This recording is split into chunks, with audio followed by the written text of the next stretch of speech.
Good afternoon, everyone. My name is Anna Edwards. I'm chair of the Sacred Ground Historical Reclamation Project of the Defenders for Freedom, Justice, and Equality. 3 months ago, we called a press conference here in order to announce the community process for developing an alternative proposal for Shockoe Bottom development, and we wanted to let you know what has happened in the interim.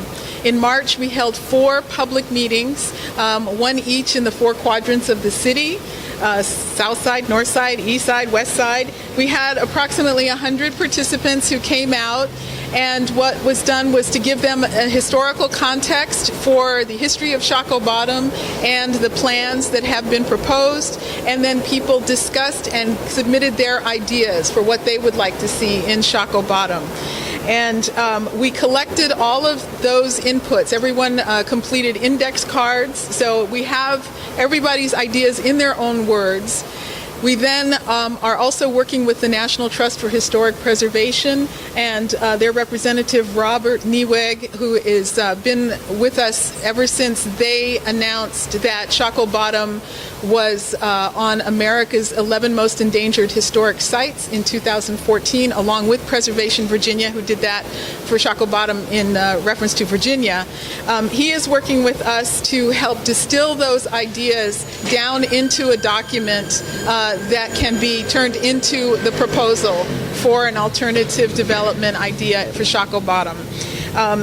The other folks who are going to be helping us with the development of that plan are people who are a little more expert in areas of economic development, in tourism, referencing heritage and historic tourism, and then the development of some of the other themes and ideas that are coming up, such as green space. That does seem to be a theme that's coming up very strongly, pretty unanimously.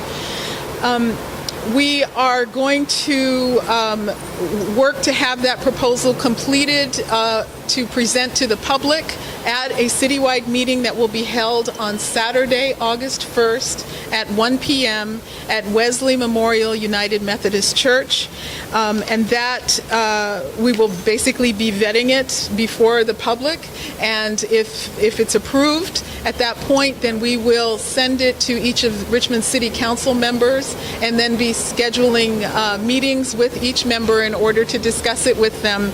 The intention is that we would be presenting it to City Council formally in September, at their first meeting in September, which will take place just about a week, we believe, prior to the UCI World Bike Race, which is taking place in Richmond. One of the things that we have realized is that the UCI World Bike Race is presenting a very unique opportunity. It is a time when 400,000 plus visitors are going to be in the city. Potentially 300 million people will be looking at Richmond. And since this race has not been held in this country for 30 years, they're really going to be looking at Richmond as a representation of Virginia and of the United States.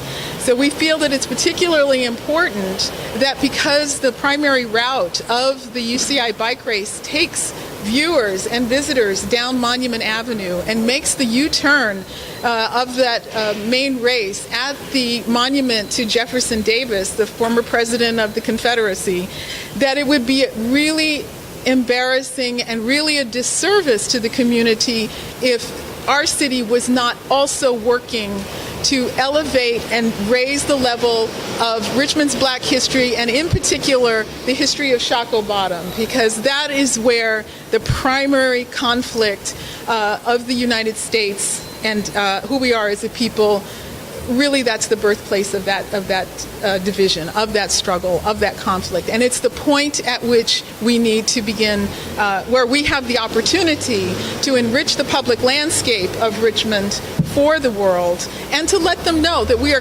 keenly aware of this conflicted history and that we are working as a people to improve and move forward. And the best way that we can do that is by making sure that what happens in Shockoe Bottom is a visible, beautiful, compelling, long-lasting testament to the history of both the enslavement of African people in this country and their fortitude and resilience in coming through that and being a part of the Richmond of the future today. I think that's basically the statement. So if you have any questions, I'm open to that. And if not, okay.